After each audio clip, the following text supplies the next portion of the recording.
কারণ আমি ছাত্র জনতাতে বলতে চাই, শুধু সেই 5 তারিখে আপনারাই ছিলেন না, এই দেশের মধ্যম শ্রেণী মানুষ ছিল এবং দিনমজুরি ছিল, শিল্পপতি ছিল, এই দেশের 18 কোটি জনগণ সেদিন রাজপথে ছিল।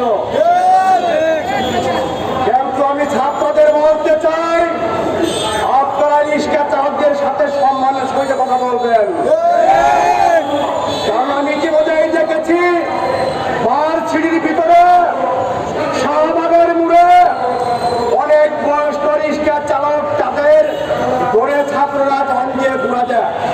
কিন্তু আমি সেই ছাত্রদের বলি, আপনি সেই বাবার টাকা দিয়ে লেখাপড়া শিখেছেন, আপনি সেই বাবার টাকা দিয়েই শিক্ষক থেকে শিক্ষিত হয়েছেন, আপনি তার সম্মানের সহিত কথা বলবেন।